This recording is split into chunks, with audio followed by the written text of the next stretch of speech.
بالله من الشيطان الرجيم بسم الله الرحمن الرحيم وقال يا بني لا تدخلوا من باب واحد وادخلوا من أبواب متفرقة وما أغني عنكم من الله من شيء إن الحكم إلا لله عليه توكلت وعليه فليتوكل المتوكلون ولما دخلوا من حيث أمرهم أبوهم ما كان يغني عنهم من الله من شيء إلا حاجة في نفس يعقوب قضاها وإنه لذو علم لما علمناه ولكن أكثر الناس لا يعلمون. ان آیات میں تذکرہ چل رہا تھا کہ یعقوب علیہ السلام نے اپنے بیٹوں سے یہ کہا کہ تم الگ الگ دروازوں سے داخل ہونا تاکہ نظر نہ لگے، تمہیں کوئی نقصان نہ پہنچا سکے. اور پھر نظر کے تعلق سے حدیث کی روشنی میں بہت سی چیزیں سامنے آئیں کہ کیسے نظر لگتی ہے، اس کا علاج کیا ہے، دعاؤں کی لائن سے کس طرح اس کا علاج کیا جائے اور دوسرے کیا کیا طریقے اپنائے جائیں. اور پھر اسی زمانے میں یہ بات آئی کہ آج کل جو جھاڑ پھونک والے دعا تعویذ والے ہیں وہ کہاں تک صحیح بات بتاتے ہیں اور کہاں تک غلط راہ پر لے جاتے ہیں. اور سب سے بڑی بری بات یہ کہ وہ آپس ہی کے لوگوں میں نفرت پیدا کر دیتے ہیں کہ کسی نے کچھ کرا دیا ہوگا، اپنوں میں دیکھو غور کرو، جبکہ اللہ تعالیٰ نے فرمایا وَيَقْطَعُونَ مَا أَمَرَ اللَّهُ بِهِ أَن يُوصَلَ، کہ ان لوگوں کا یعنی جو ایمان سے دور ہیں، جو فاسق و فاجر ہیں، ان کا معاملہ یہ ہے کہ قطع رحمی کرتے ہیں وہاں پر جہاں اللہ نے صلہ رحمی کا حکم دیا. بہرحال ہمیں کوشش کرنا چاہیے کہ ہم صلہ رحمی کریں اور اس کا سبب بنیں، نہ یہ کہ ایسی بات ہماری طرف سے ہو کہ جس میں لوگوں کے درمیان اور دوریاں پیدا ہوں قطع رحمی. مفسرین نے ایک اور چیز لکھی ہے کہ جس طرح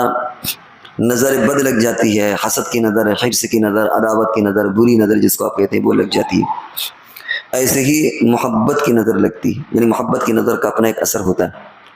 جیسے استاد کی نگاہ شفقت نظر کسی شاگرد پر ہو، پیر کی نظر کسی مرید پر ہو، کسی اللہ والے کی نظر اپنے کسی متعلقین میں سے ہو، اس کا بھی اپنا ایک اثر ہوتا ہے. اسی کو ہم صحبت کے نام سے یاد کرتے ہیں کہ اچھی صحبت انسان کو اچھا بناتی ہے، بری صحبت انسان کو برا بناتی ہے. اس دائرے کو اگر ہم اور پھیلائیں تو صحابہ کرام کی زندگی میں آپ دیکھیں کہ جس پر نبی اکرم صلی اللہ علیہ وسلم کی نظر پڑ گئی، قیامت تک کوئی آنے والا بزرگ اس کا مقابلہ نہیں کر سکتا، چاہے وہ جتنا بڑا بزرگ ہو، محدث ہو. کیوں؟ اس لیے کہ اس نظر کی برکت اور وہ جو صحبت کی برکت اور نظر کی برکت جو پڑ گئی اس کا ایک اپنا اثر ہوتا ہے. اب ظاہر ہے کہ نبی کی نظر اپنے امتی پر محبت کی پڑے گی، شفقت کی پڑے گی، ہدایت کی پڑے گی. تو جس بندے کو یہ سعادت حاصل ہو گئی، قیامت تک آنے والا کوئی بھی ایمان والا، وہ چاہے جتنے بڑے رتبے کو پہنچ جائے، جتنا بڑا علامہ، فہامہ، ولی، متقی اور کچھ بھی بن جائے، لیکن وہ کسی بھی صحابی کے درجے کو نہیں پہنچ سکتا. یہ اس پر تقریباً پوری امت کا اجماع ہے کہ صحابہ کے مقام کو دوسرا کوئی بندہ نہیں پہنچ سکتا، کیونکہ جو ان کو صحبت ملی اور جو حضور صلی اللہ علیہ وسلم نے جو ان پر نظر ڈال دی وہ کسی اور کو میسر نہیں. اس نظر کی وجہ سے ان کا جو ایمان بنا، ان کی جو روحانیت کے اندر بلندی پیدا ہوئی، وہ کسی دوسرے کے اندر نہیں ہو سکتی، چاہے وہ تھوڑی دیر کا ہی معاملہ کیوں نہ. اس لیے آپ صحابہ کی زندگی پڑھیں تو بہت سے صحابہ ایسے ہیں کہ جن کو بہت کم وقت ملا، ایمان لائے، بس کچھ دن کے بعد شہادت ان کو نصیب ہو گئی، انتقال ہو گیا. اور یہاں صحابہ اکرام کے بعد کوئی ایسا بندہ ہے جو 60 سال اللہ کی عبادت کر رہا ہے، 70 سال اللہ کی عبادت کر رہا ہے، اور ان کو موقع تھوڑی دیر کا ملا، لیکن یہ 60 سالہ، 70 سالہ، 80 سالہ عبادت والا بھی اس صحابی کے مقام کو نہیں پہنچ سکتا جس نے تھوڑی دیر حضور صلی اللہ علیہ وسلم کی صحبت اختیار کی ہو اور نبی اکرم صلی اللہ علیہ وسلم کی نظر شفقت اس پر پڑ گئی ہو. اسی لیے ہمیں صحابہ کے تعلق سے بہت محتاط رہنے کی بھی ضرورت ہے. اس وقت ایک بڑا فتنہ پیدا ہوا ہے، وہ یہ کہ صحابہ کی طرف سے لوگوں کو بدظن کیا جا رہا ہے، عقیدت کو ختم کیا جا رہا ہے، عجیب عجیب قسمیں اور عجیب عجیب بہانے اور شوشے نکال کر. خاص طور سے جب محرم کا موقع آتا ہے تو حضرت امیر معاویہ رضی اللہ تعالیٰ عنہ کے تعلق سے اور وہ یزید کو لے کر کے باپ اصل میں کسی بیٹے کی ضرورت سے زیادہ توہین کرنا، یہ بھی باپ کی توہین ہوتی ہے. کسی شاگرد کی توہین بھی کہیں نہ کہیں استاد کی توہین ہوتی ہے. تو اب حضرت امیر معاویہ رضی اللہ تعالیٰ عنہ کو تو کہنے میں بہت سے لوگ بچتے ہیں براہ راست، اور بہت بڑی تعداد ایسی جو ان کو بھی نہیں بخشتی. لیکن کچھ لوگ ایسے ہیں جو بڑے ہوشیار قسم کے ہوتے ہیں، وہ ان کا نام تو نہیں لیتے لیکن یزید کا تذکرہ اس انداز میں کرتے ہیں، اس کی تربیت کا تذکرہ اس انداز میں کرتے ہیں کہ وہ کہیں نہ کہیں زد حضرت امیر معاویہ پر بھی پڑتی ہے کہ صاحب کیسے گھر میں اس کی تربیت ہوئی اور کیا گھر کا ماحول تھا، اور یہ پیا شراب پی جاتی تھی اور یہ ہوتا تھا اور وہ ہوتا تھا. وہ ساری باتیں غلط ہوتی ہیں. اب آدمی کا ذہن جاتا ہے کہ بھئی یزید کون تھا؟ وہ یزید جن کے باپ معاویہ تھے. معاویہ کون تھے؟ صحابی رسول. اب کہیں نہ کہیں جا کر کے وہ صحابی رسول سے بدظن ہونے لگتا ہے اور ایمان کا بیڑا غرق ہو جاتا ہے. تو کوئی بھی صحابی ہو ظاہر بات ہے کہ صحابی کالنجوم بأی اقتدیتم اہتدیتم، حدیث میں آتا ہے کہ تمام صحابہ ستاروں کے مانند ہیں، تم ان میں جس کی بھی پیروی کرو گے ہدایت پا جاؤ گے۔ آسمان میں ستارے ہوتے ہیں، رات میں تاریک رات ہے، آدمی جنگل میں سفر کر رہا ہو یا سمندر میں سفر کر رہا ہو تو سوائے ان ستاروں کے اور کوئی اسے ذریعہ نہیں کہ وہ منزل تک پہنچے، کیونکہ ہر طرف اندھیرا کیسے جائے گا؟ تو تاروں کے دے کر کے منزل اور سمت کو وہ لوگ حاصل کرتے ہیں۔ اسی طریقے سے صحابہ کا معاملہ،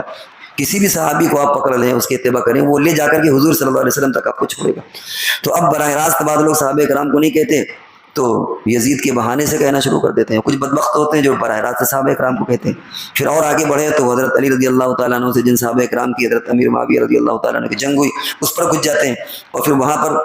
ان پر طنز اور ٹانٹ اور نہ جانے کیا کیا وہ کرتے ہیں اور اس طرح اپنے ایمان کا بیڑا غرق کرتے ہیں۔ اس لیے صحابہ کرام و اتفاق امت ہمارے لیے حجت اور دلیل ہے۔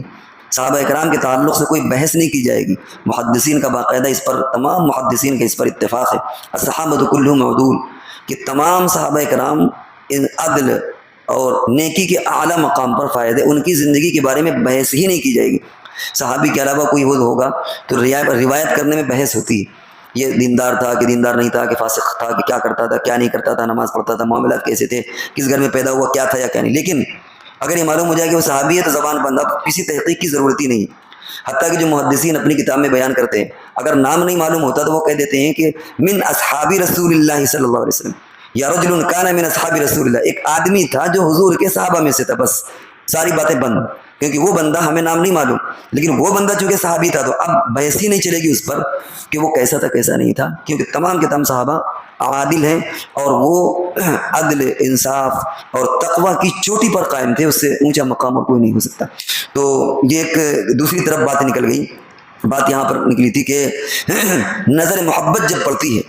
تو اس نظر محبت کا بڑا اثر ہوتا ہے۔ صحابہ کرام پر نظر محبت پڑی اور اس کی وجہ سے اللہ نے ان کو کہیں سے کہیں پہنچا دیا۔